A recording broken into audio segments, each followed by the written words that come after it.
Here we are.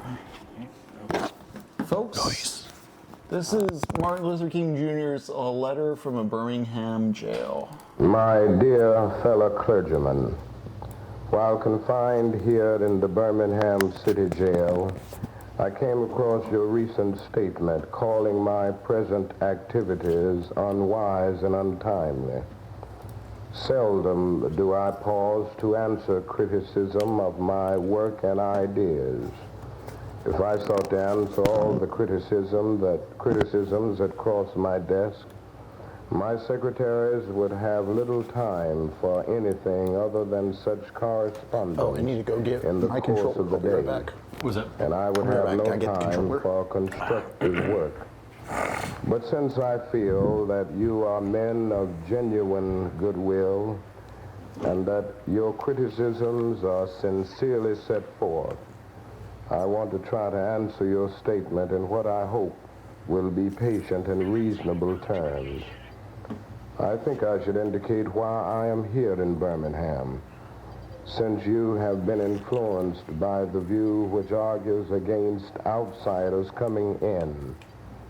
I have the honor of serving as president of the Southern Christian Leadership Conference, an organization operating in every southern state with headquarters in Atlanta, Georgia. We have some 85 affiliated organizations across the South, and one of them is the Alabama Christian Movement for Human Rights. Frequently, we share staff, educational and financial resources with our affiliates. Several months ago, the affiliate here in Birmingham asked us to be on call to engage in a nonviolent direct action program if such were deemed necessary. We readily consented, and when the hour came, we lived up to our promise. So I, along with several members of my staff, am here because I was invited here. I am here because I have organizational ties here. But more basically, I'm in Birmingham because injustice is here. Just as the prophets of the 8th century B.C. left their villages and carried their "Thus saith the Lord" far beyond the boundaries of their hometowns, and just as the Apostle Paul left his village of Tarsus and carried the gospel of Jesus Christ to the far corners of the Greco-Roman world, so am I compelled to carry the gospel of freedom beyond my own hometown. Like Paul, I must constantly respond to the Macedonian call for aid. Moreover, I am cognizant of the interrelatedness of all communities and states.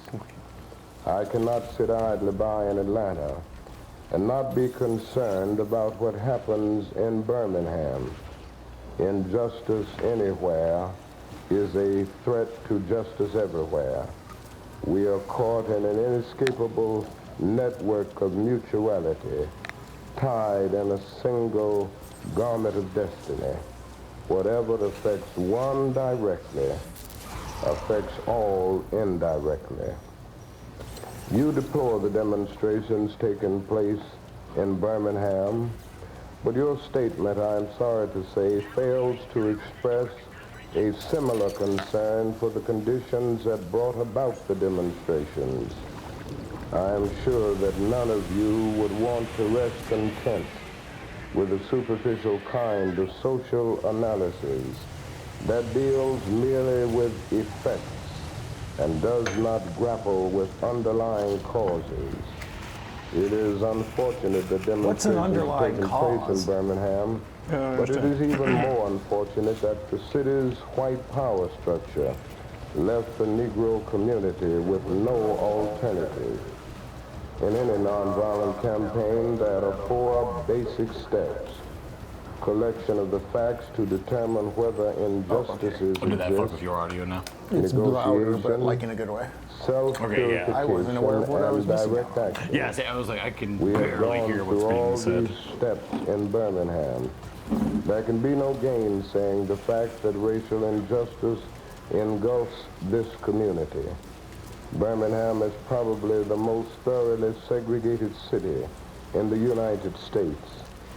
Its ugly record of brutality is widely known. Negroes have experienced grossly unjust treatment in the court. There have been more unsolved bombings of Negro homes and churches in Birmingham than in any other city in the nation. These are the hard, brutal facts of the case. On the basis of these conditions, Negro leaders sought to negotiate with the city fathers, but the latter consistently refused to engage in good faith negotiations. Then last September came the opportunity to talk with leaders of Birmingham's economic community.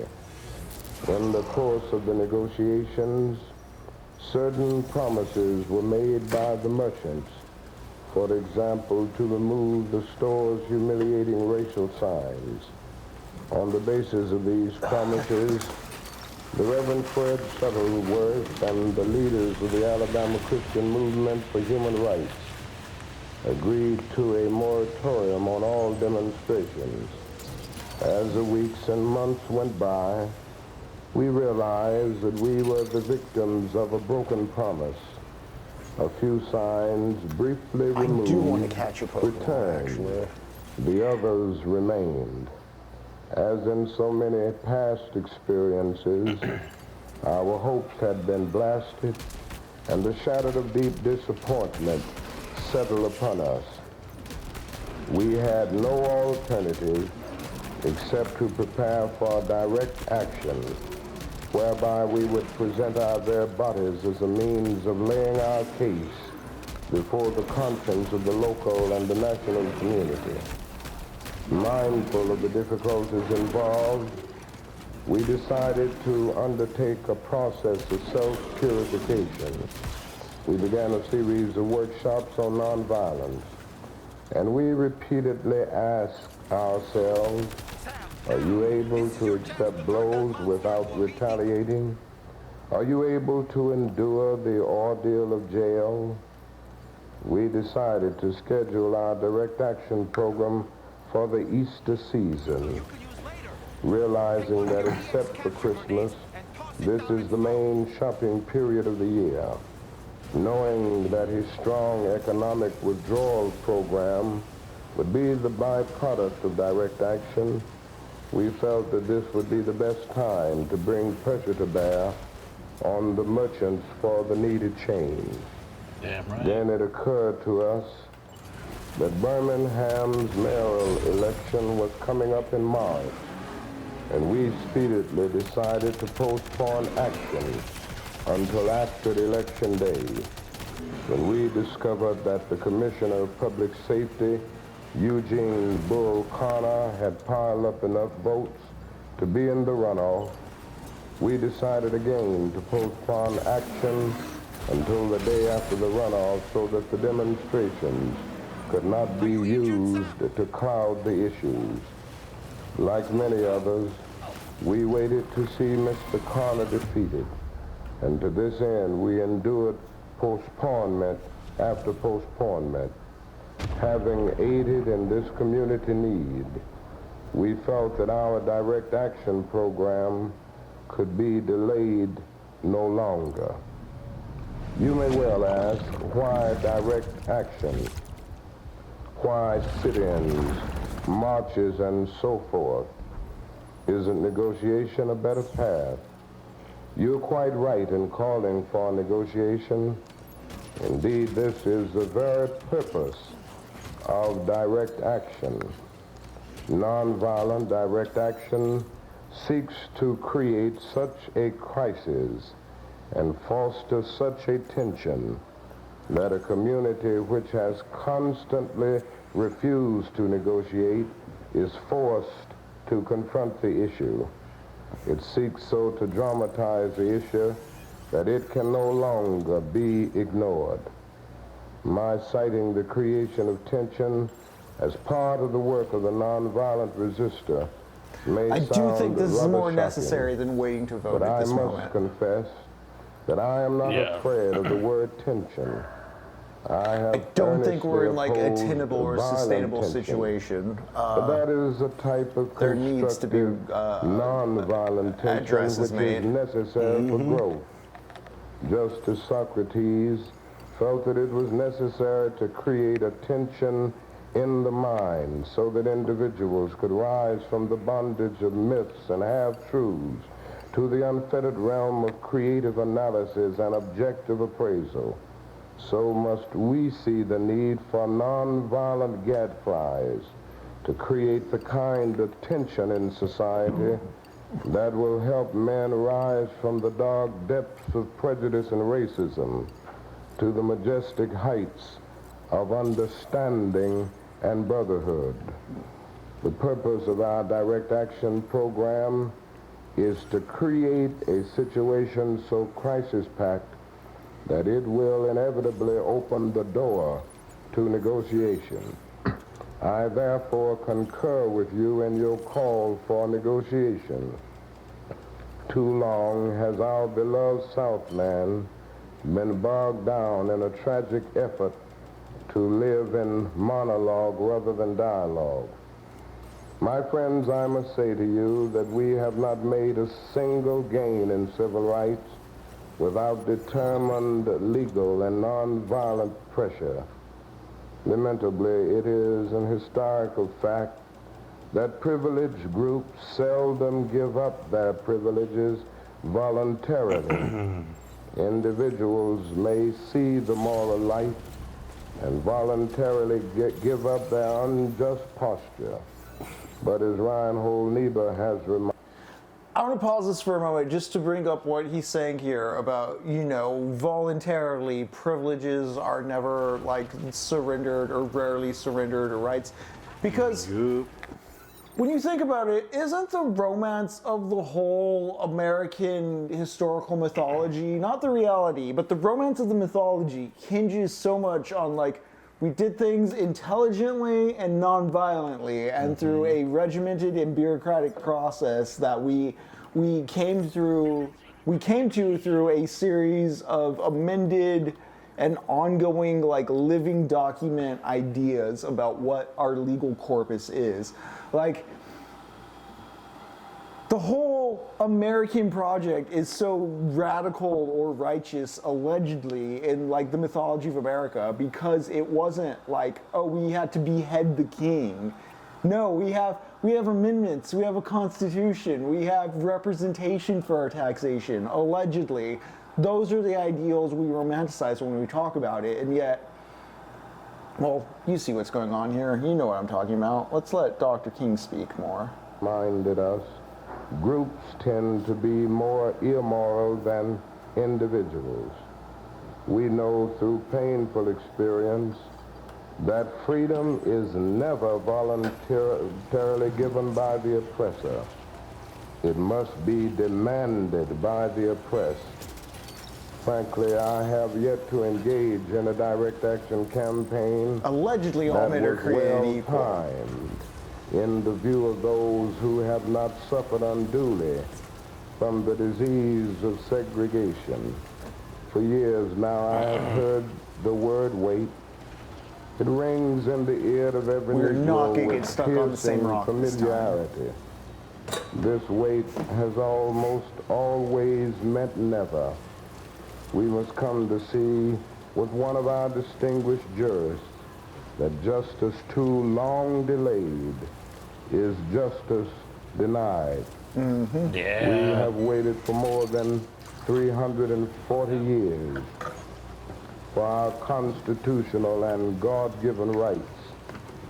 The nations of Asia and Africa are moving with jet-like speed toward gaining political independence, but we still creep at horse and buggy pace toward gaining a cup of coffee at a lunch counter. Perhaps it is easy for those It just who have seems so never stupid to felt be the for a stings business to of be segregation segregationist as well. to say Yeah. wait. But when you have What up, seen L-Man? And vicious even like mobs fundamentally on a money lynch standpoint, your too, you're just like, mothers and you fathers at are will and Why drown are you your so sisters fucking and brothers at whim, when you have seen hate-filled policemen Sorry, my dad has curse, magical underwear. kick, and even kill like, your find people black like, brothers what? and sisters, when you see the vast majority of your 20 million Negro brothers smothering in an airtight cage of poverty in the midst of an affluent society, when you suddenly find your tongue twisted and your speech stammering as you seek to explain to your 6-year-old daughter why she can't go to the public amusement park that has just been advertised on television, and see tears welling up in her eyes when she is told that Fun Town is closed to colored children, and see ominous clouds of inferiority beginning to form in her little mental sky, and see her beginning to distort her personality by developing an unconscious bitterness toward white people. When you have to concoct an answer for a 5-year-old son who is asking, Daddy, why do white people treat colored people so mean? And you take a cross-country drive and find it necessary to sleep night Yeah, what am I after supposed to tell night my kids at that? in the uncomfortable corners of your automobile because no motel will accept you, and you are humiliated day in and day out by nagging signs reading white and colored, and your first name becomes nigger. Your middle name becomes boy, however old you are, and your last name becomes John. I'm assuming Your wife everybody and here is mother never cool and given nobody's the going to tell respect Twitch the about title this. Don't be a You are narc, held by folks. day and haunted by night by the fact that you are a Negro, living constantly at tiptoe stands, never quite knowing what to expect next, and are plagued with inner fears and Yeah, outer exactly, resentment. Sleepy Zane. And you are forever Yep. fighting a degrading and degenerating sense of nobodiness. Then you will understand A degrading why sense we of find it nobodiness. difficult to Goddamn. wait. Yeah. There comes a time when the cup of endurance runs over, and men are no longer willing to be plunged into the abyss of despair. I hope, sirs, you can understand our legitimate and unavoidable impatience. You express a great deal of anxiety over our willingness to break laws.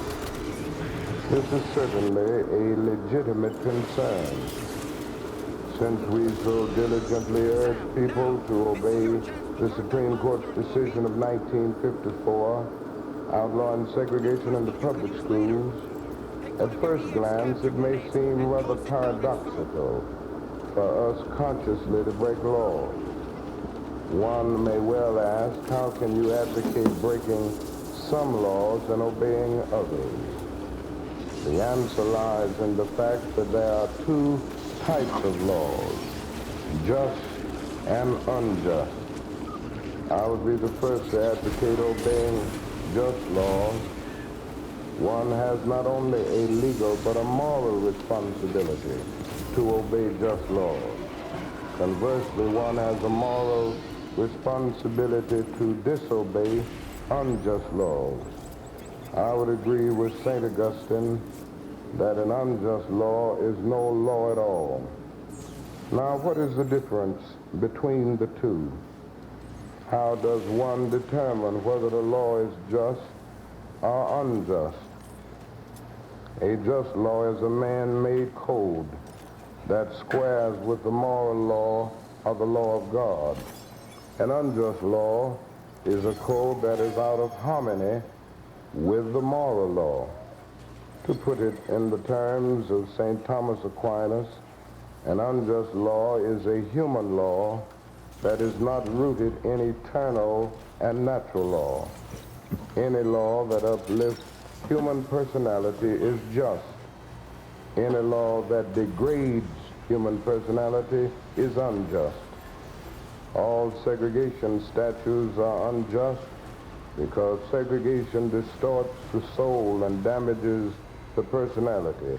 Yeah, why do you even need that, honestly? A false sense of the teleology of that superiority separation, like and what does it overall segregated serve a false besides sense of keeping the inferiority. underclass at each other's throats so Segregation, to labor use stays the cheap? terminology of the Jewish philosopher Martin Buber, substitutes an I-it relationship for an I-thou relationship and ends up relegating persons to the status of things. Hence, segregation is not only politically, just economically, vibes, yeah. and sociologically unsound, it is morally wrong and sinful.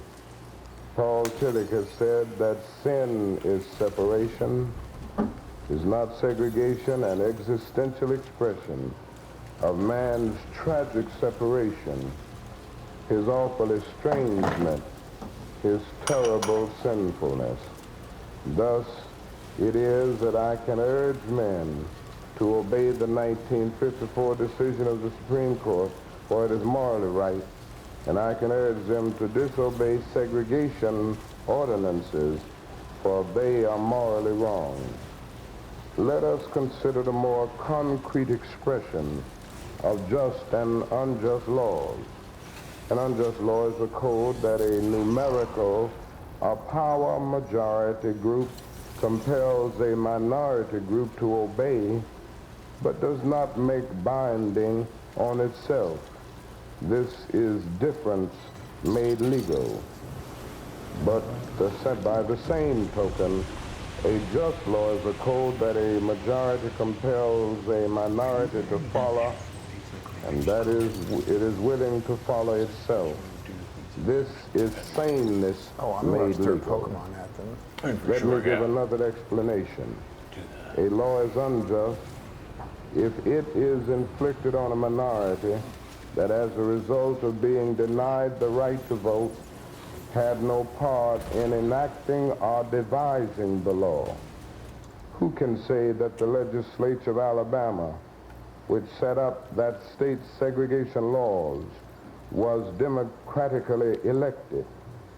Throughout Alabama, all sorts of devious methods are used to prevent Negroes from becoming registered voters.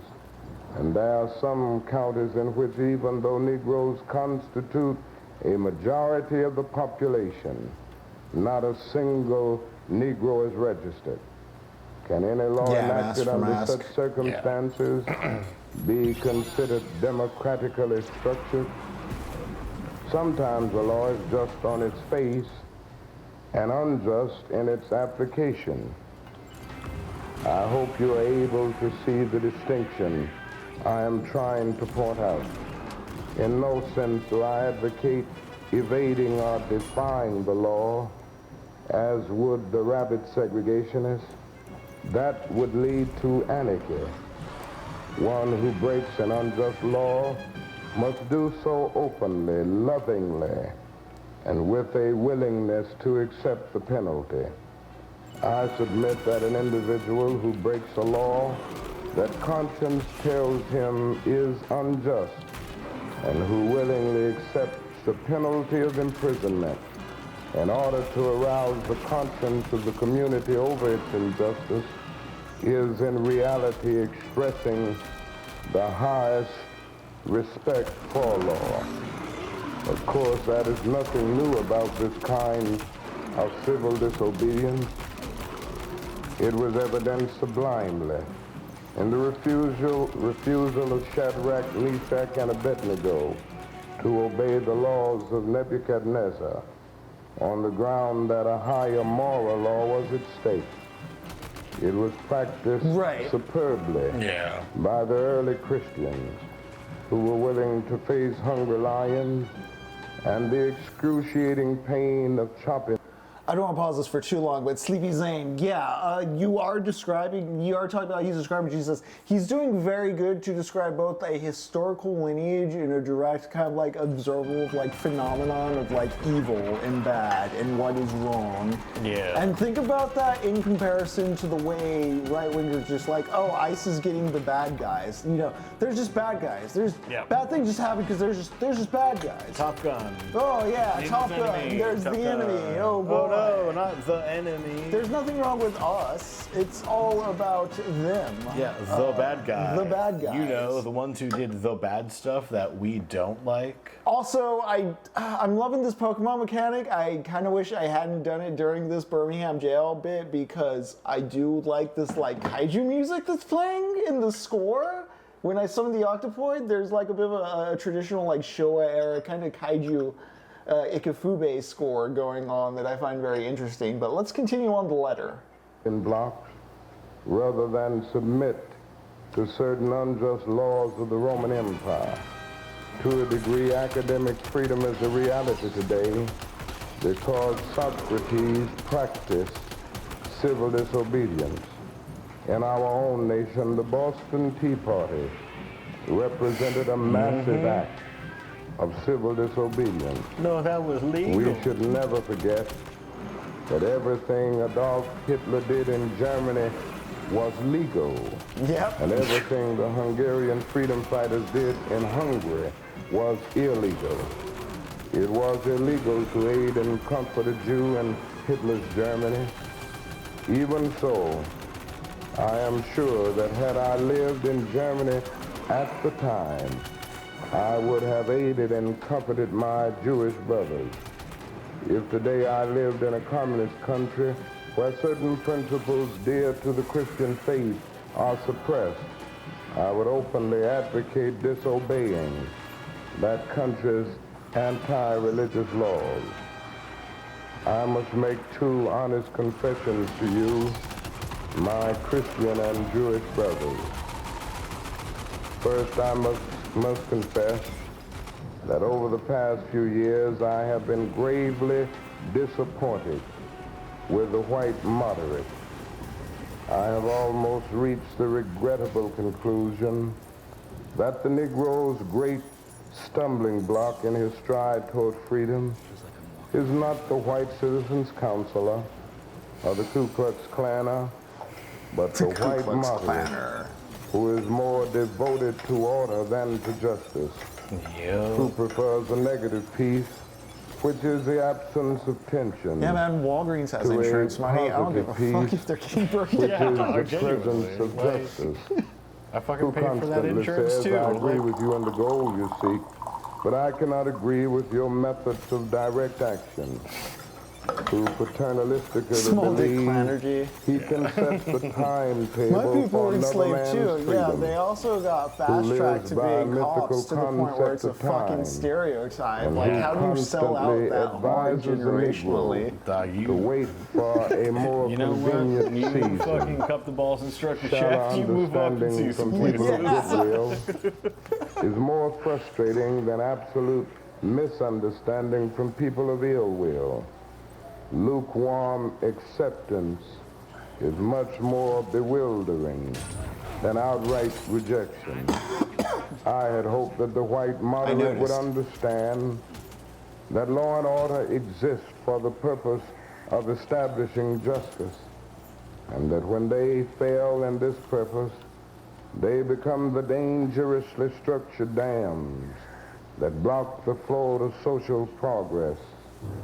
I had hoped that white moderates would understand that the present tension in the South is a necessary phase of the transition from an obnoxious negative peace in which the Negro passively accepted his unjust plight to a substantive and positive peace in which all men will respect the dignity and yes, worth Golden Drake, of totally human agree. personality. Actually, Obama's we very much the nonviolent crystallization direct of at action least 2 decades are not of the creator's model attention. minority kind of We merely neoliberal cultural bring to the conditioning. surface the hidden tension that is already alive. A tension I feel very close myself, being mixed race and from a place where that kind of striver mentality is like really pressed upon you to be like the good Latino. That's so wild. long as it is covered up, but must be open with all its ugliness to the natural medicines of air and light. The hardworking Mexican must be exposed with all the tension. Don't its throw me away, exposure I'm creates. valuable. The light of human conscience and the air of national opinion before it can be cured. In your statement, you assert that our actions, even though peaceful, must be condemned because they precipitate violence. But is this a logical assertion? Isn't this like condemning a robbed man because his possession of money precipitated the evil act of robbery? Isn't this like condemning Socrates because his unswerving commitment to truth and his philosophical inquiries precipitated the act by the misguided populace in which they made him drink hemlock? Isn't this like condemning Jesus because his unique God consciousness and never ceasing devotion to God's will precipitated the evil act of crucifixion? We must come to see that, as the federal courts have consistently affirmed, it is wrong to urge an individual to cease his efforts to gain his basic constitutional rights because the quest may precipitate violence. Society must protect the... Mask for mask. In short, yes. There's actually something insightful I think FD Signifier brings up in his immediate like post-2024 election coverage, where he basically says a lot of them want to be white, and I have a general sense of that. I'll say more of that later. I'm going to continue on with the letter, but I just wanted to pause to say, yeah, there's a bit of a crap bucket performing for the observer mentality stuff going on there. It's something I've been around because, like, okay, if you're familiar with the sitcom This Fool, or if you haven't heard of the sitcom This Fool, I strongly urge you to check out the sitcom This Fool. It's about a Latino dude in LA. His cousin's a convict who just got released, and they like work at like a reform center. It's very like slice of life, pretty fun. But there's one part he brings up where his mother, the mother character, really loves Ronald Reagan because Ronald Reagan naturalized a lot of Mexican migrants. This is something. I don't know what the Republican feelings on this are currently. I guess they would hate it given... Yeah, they just don't talk about it. Yeah, they just don't talk about it anymore. But Reagan granted amnesty to a lot of like illegal migrants in the 80s, and he won over a large block of Latinos that way. You also see like in the culture, like right-wing think tanks and other organizations did cater to this like new Latino American identity. There is very much a conservative want to grab the Latinos before like the Democrats did in some ways. So that's where a lot of this like hardworking Mexican like I'm just trying to like do my thing. I don't need to get into like the whole racial wars of this all. I'm just here to earn my keep kind of like, yeah, that sort of pops up in the 80s and 90s. Yeah. Okay, let's continue on with this stuff. Yeah, and Sleepy Zane, even as an American who's lived in the class, I don't understand class in America. The robber. I had also hoped that the white moderate would reject the myth concerning time in relation to the struggle for freedom. More and more, I feel that the people of ill will have used... Real quick, one last thing on that note. It's interesting to me in cinema. So, you have, at the beginning of the 80s into the early 90s, you have an actual push for, with the rise of independent cinema, you start getting like Boys in the Hood and like Menace to Society and like My Vida Loca. you know, Zoot Suit, Stand to Deliver, The Rise of Edward James Olmos. There's an interesting rise in minorities being given opportunities to make wider or like larger received cultural objects. But that kind of stops because it's two things. There's a sense of like, okay, we've given them enough. This is the same thing with like girl power movies in the 90s. After a point, like corporations get like, okay, we've given them enough, time to go back to making like Spider-Man, Fight Club, etc. Which, you know, were things that were slated for production before 9/11. But the second thing is 9/11. 9/11 kind of fast-tracked or accelerated what was kind of happening with that already. Yeah. 9/11 really did us in bad. Time much more effectively than have the people Hell yeah, of goodwill. Mask for Mask. You talking about We will Babylon have to 5? repent That's in the this J. Michael generation, Straczynski show, correct? Not merely for the hateful words and actions of the bad people, but for the appalling silence of the good people. Human progress never rolls in on the wheels of inevitability. It comes through the tireless efforts of men willing to be co-workers with God. And without this hard work, time itself becomes an ally of the forces of social stagnation. We must use time creatively in the knowledge that the time is always right to do right. Now is the time to make real the promise of democracy and transform our pending national elegy into a creative psalm of brotherhood. Now is the time to lift our national policy from the quicksand of racial injustice to the solid rock of human dignity. You speak of our activity in Birmingham as extreme. At first I was rather disappointed that fellow clergymen would see my nonviolent efforts as though, and it comes perilously. One is a force of complacency, made up in part of Negroes who, as a result of long years of oppression, are so drained of self-respect and a sense of somebodyness that they have adjusted to segregation, and in part of a few middle-class Negroes who, because of a degree of academic and economic security, because in some ways they profit by segregation, have become insensitive to the problems of the masses. The other force is one of bitterness and hatred, and it comes perilously close to advocating violence. It is expressed in the various black nationalist groups that are springing up across the nation, nourished by the Negro's frustration over the continued existence of racial discrimination. This movement is made up of people who have lost faith in America, who have absolutely repudiated Christianity, and who have concluded that the white man is an incorrigible devil. I have tried to stand between these two forces, saying that we need emulate neither the do-nothingism of the complacent nor the hatred and despair of the black nationalists. For that is a more excellent way of love than nonviolent protest. I am grateful to God that through the influence of the Negro Church, the way of nonviolence became an integral part of our struggle. If this philosophy had not emerged, by now the hatred and despair of the black nationalists. For that is a more excellent way of love than nonviolent protest.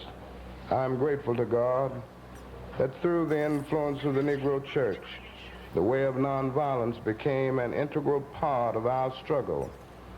If this philosophy had not emerged, by now many streets of the South would, I am convinced, be flowing with blood. And I am further convinced that if our white brothers dismiss as rabble-rousers and outside agitators those of us who employ nonviolent direct action, and if they refuse to support our nonviolent efforts, millions of Negroes will, out of frustration and despair, seek solace and security in black nationalist ideologies, a development that would inevitably lead to a frightening racial nightmare. Oppressed people cannot remain depressed forever. The yearning for freedom eventually manifests itself, and that is what has happened to the American Negro. Something within has reminded him of his birthright of freedom, and something without has reminded him that it can be gained. Consciously or unconsciously, he has been caught up by the spirit of the times, and with his black brothers of Africa and his brown and yellow brothers of Asia, South America, and the Caribbean, the United States Negro is moving with a sense of great urgency toward the promised land of racial justice. If one recognizes this vital urge that has engulfed the Negro community, one should readily understand why public demonstrations are taking place. The Negro has many pent-up resentments and latent frustrations, and he must release them. So let him march. Let him make prayer pilgrimages to the city hall. Let him go on freedom rides and try to understand why he must do so. If his repressed emotions are not released in non-violent ways, they will seek expression through violence. This is not a threat, but a fact of history. So I have not said to my people, get rid of your discontent. Rather, I have tried to say that this normal and healthy discontent can be channeled into the creative outlet of nonviolent direct action. And now this approach is being termed extremist. But though I was initially disappointed at being categorized as an extremist, as I continued to think about the matter, I gradually gained a measure of satisfaction from the label. Was not Jesus an extremist for love? Love your enemies, bless them that curse you, do good to them that hate you, and pray for them which despitefully use you and persecute you. Was not Amos an extremist for justice? Let justice roll down like waters, and righteousness like a mighty stream. Was not Paul an extremist for the Christian gospel? I bear in my body the marks of the Lord Jesus Christ. Was not Martin Luther an extremist? Here I stand, I cannot do otherwise, so help me God. Was not John Bunyan an extremist? I will stay in jail to the end of my days before I make a butchery of my conscience. And Abraham Lincoln, this nation cannot survive half slave and half free. And Thomas Jefferson, we hold these truths to be self-evident, that all men are created equal. So the question is not whether we will be extremists, but what kind of extremists we will be. Will we be extremists for hate or for love? Will we be extremists for the preservation of injustice or for the extension of justice? In that dramatic scene on Calvary's Hill, 3 men were crucified. We must never forget that all 3 were crucified for the same crime, the crime of extremism. 2 were extremists for immorality, and thus fell below that environment. The other, Jesus Christ, was an extremist for love, truth, and goodness, and thereby rose above his environment. Perhaps the South, the nation, and the world are in dire need of creative extremists. I had hoped that the white moderate would see this need. Perhaps I was too optimistic. Perhaps I expected too much. I suppose I should have realized that few members of the oppressor race can understand the deep groans and passionate yearnings of the oppressed race, and still fewer have the vision to see that injustice must be rooted out by strong, persistent, and determined action. Let me take note of my other major disappointment. I have been so greatly disappointed with the white church and its leadership. Of course, there are some notable exceptions, and I am not unmindful of these. But despite these notable exceptions, I must honestly reiterate that I have been disappointed with the church. I do not say this as one of those negative critics who can always find something wrong with the church. I say this as a minister of the gospel who loves the church, who was nurtured in its bosom, who has been sustained by its spiritual blessings, and who will remain true to it as long as the cords of life shall lengthen. When I was suddenly catapulted into the leadership of the bus protest in Montgomery, Alabama a few years ago, I felt we would be supported by the white church. But this never came through. All too many ministers found themselves more cautious than courageous and remained silent behind the safe security of stained glass windows. In spite of my shattered dreams, I came to Birmingham with the hope that the white religious leadership of this community would see the justice of our cause and with deep moral concern would serve as a channel through which our just grievances could reach the power structure. I had hoped that each of you would understand, but again I have been disappointed. I've heard numerous southern religious leaders admonish their worshipers to comply with a desegregation decision because it is the law. But I have longed to hear white ministers declare, follow this decree because integration is morally right and because the Negro is your brother. In the midst of blatant injustices inflicted upon the Negro, I have watched white churchmen stand on the sideline and mouth pious irrelevances and sanctimonious trivialities. In the midst of a mighty struggle to rid our nation of racial and economic injustice, I've heard many ministers say those are social issues with which the gospel has no concern. I have traveled the length and breadth of Alabama, Mississippi, and all the other southern states on sweltering summer days and crisp autumn mornings. I have looked at the South's beautiful churches with their lofty spires pointing heavenward. I have beheld the impressive outlines of a massive religious education buildings. Over and over, I have found myself asking, what kind of people worship here? Who is our God? Where were their voices when the lips of Governor Barnett dripped with words of interposition and nullification? Where were they when Governor Wallace gave a clarion call for defiance and hatred? Where were their voices of support and bruised and weary Negro men and women decided to rise from the dark dungeons of complacency to the bright hills of creative protest? Yes, these questions are still in my mind. In deep disappointment, I have wept over the laxity of the church, but be assured that my tears have been tears of love.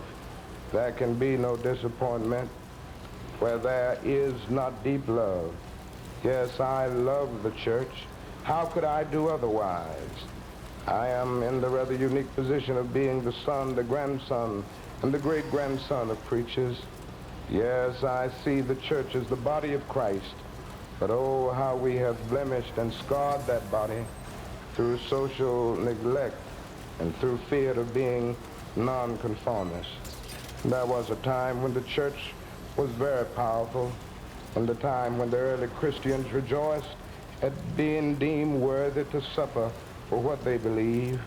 In those days, the church was not merely a thermometer that recorded the ideas and principles of popular opinion. It was a thermostat that transformed the mores of society. Wow. Whenever the early Christians entered a town, the people in power became disturbed and immediately sought to convict the Christians for being disturbers of the peace and outside agitators. But the Christians pressed on in the conviction that they were a colony of heaven, called by God to obey God rather than man. Small in number, they were big in commitment. They were too God intoxicated to be astronomically intimidated. Things are different now. So often the contemporary church is a weak, ineffectual voice with an uncertain sound. But the judgment of God is upon the church as never before. If today's church does not recapture the sacrificial spirit of the early church, it will lose its authentic ring and forfeit the loyalty of millions and be dismissed as an irrelevant social club with no meaning for the 20th century.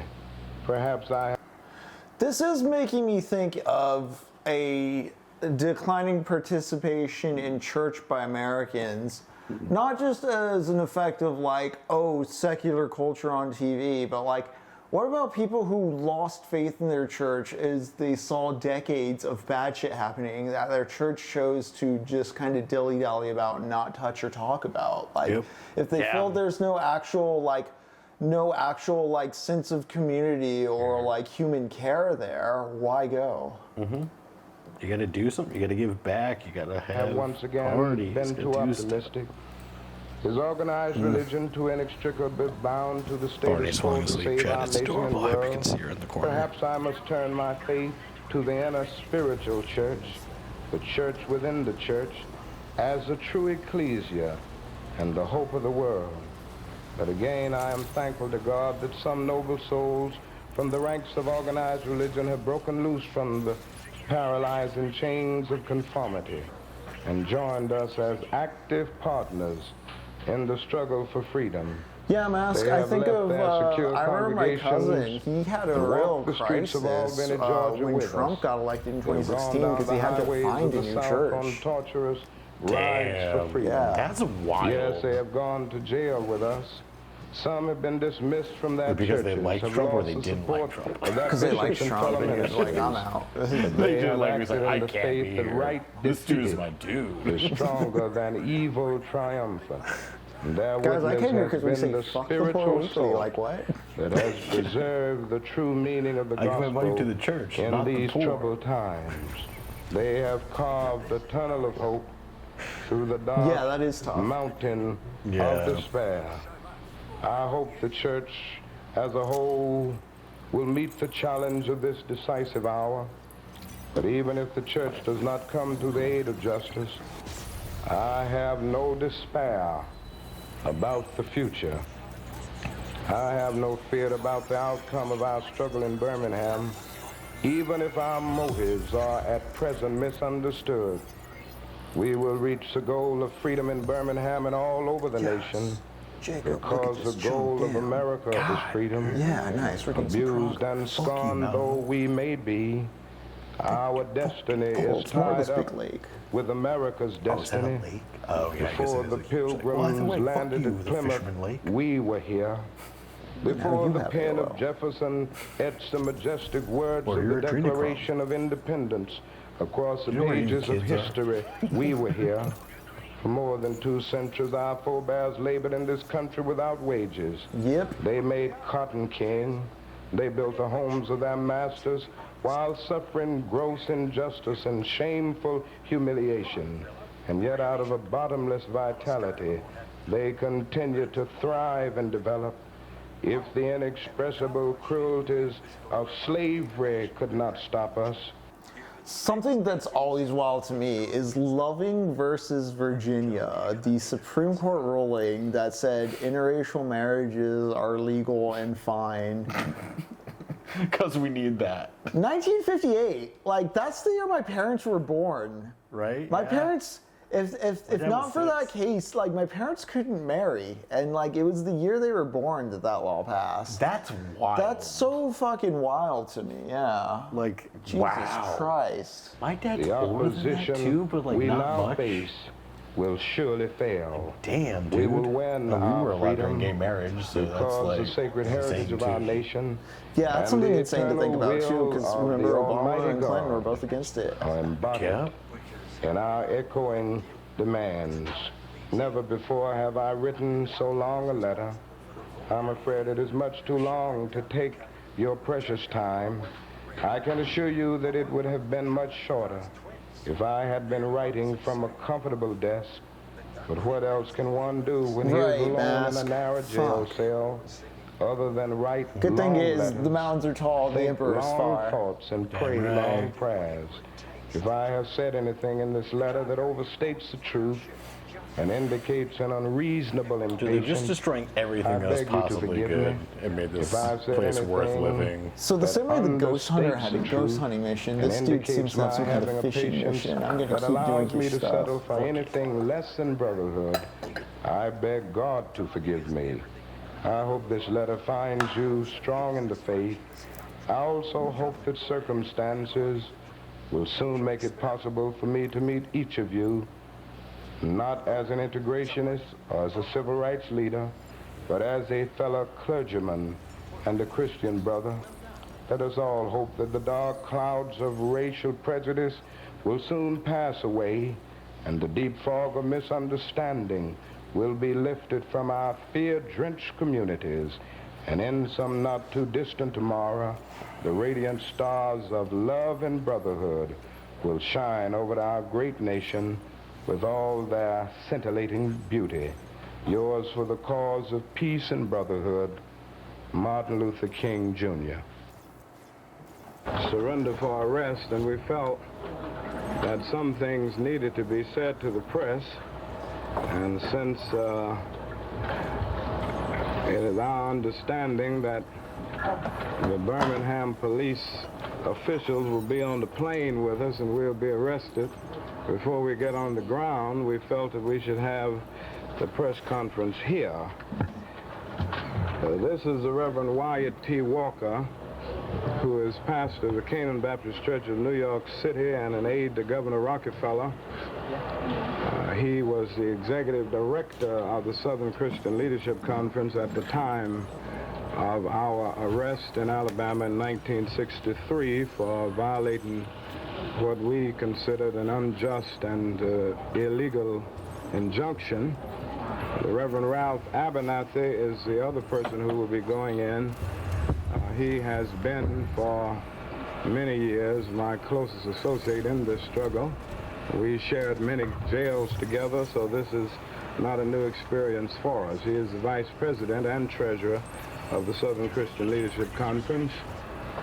And then Reverend A.D. King, who is the other person who will be arrested at that time, was pastoring the First Baptist Church in Birmingham and Inslee. And he is now the pastor of the Zion Baptist Church of Louisville, Kentucky. We will be going in together. Reverend Fred Shuttlesworth has already served his 5 days, I should say 4 days, because they let them out a little early. And right behind us, or to the right and the left, are Mrs. King, my wife, and Mrs. Abernathy, the wife of Reverend Abernathy, and this is my little son, Dexter.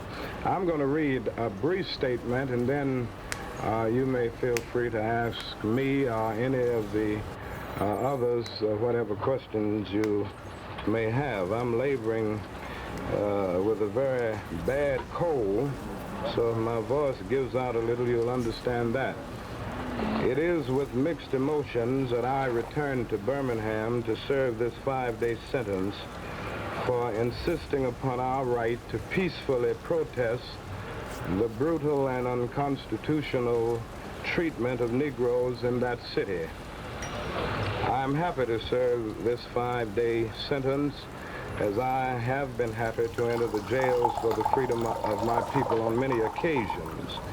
Certainly 5 days in jail is a small price to pay for the unity which came to our nation in the March on Washington, the Civil Rights Act of 1964, and the events which led to an end to Southern legal segregation, all of which grew out of the Birmingham movement.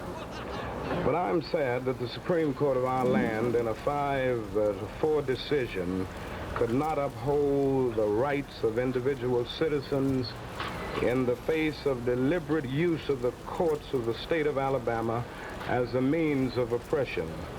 I am disturbed that 4 years after the heroic efforts of thousands of young people and adults in Birmingham, our country finds itself still in a moral stalemate where the rights of the Negro are concerned.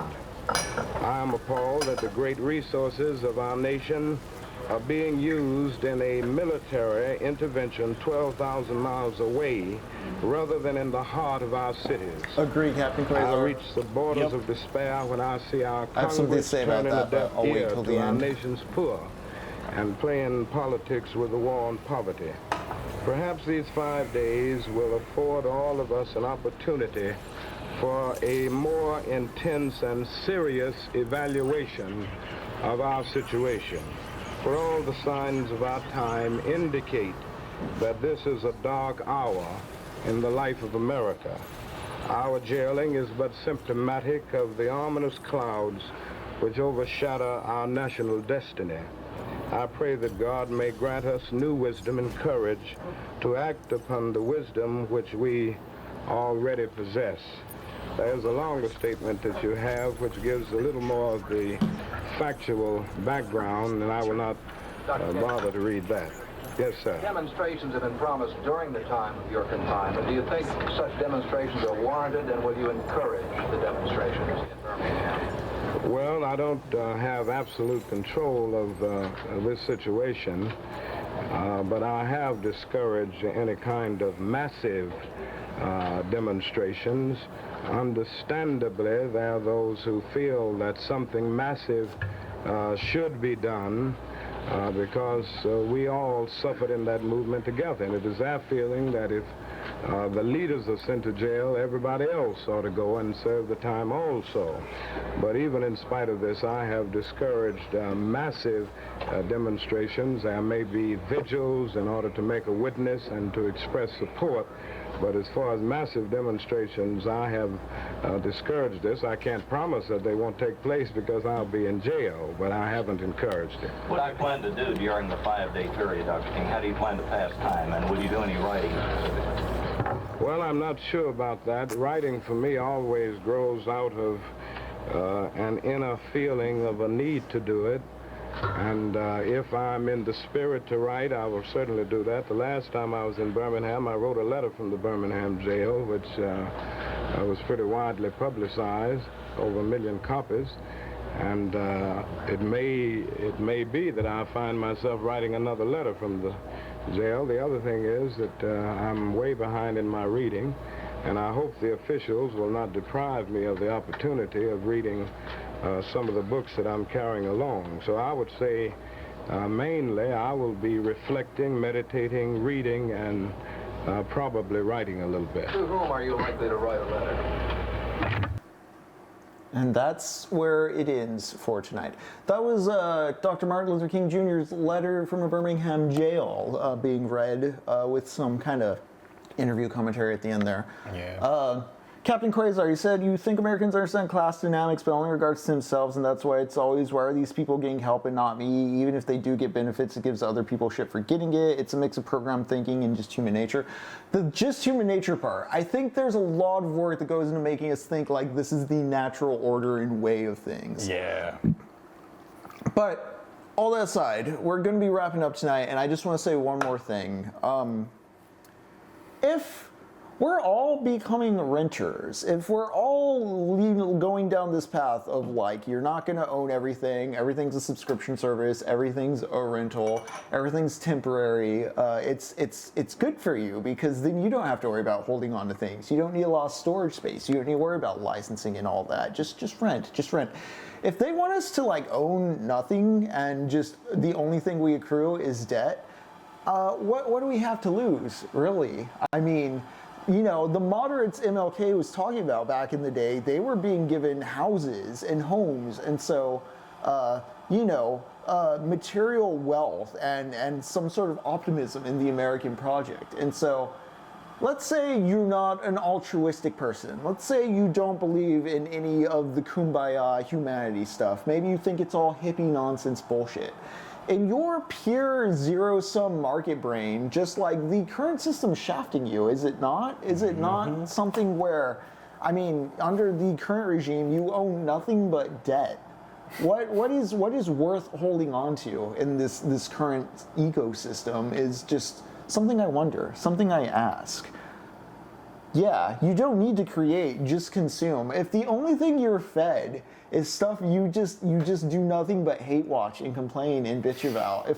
If your Marvel and your Star Wars is too woke, like, that's not because of someone writing a fan fiction. That is because the corporate machine has decided it's going to abuse your addiction to Star Wars and churn out shitty Star Wars products every year because they know you're going to pay that fee. They just algorithm know it. tells them. They don't care that Boba Fett was a train wreck. They care that you paid the Disney Plus subscription.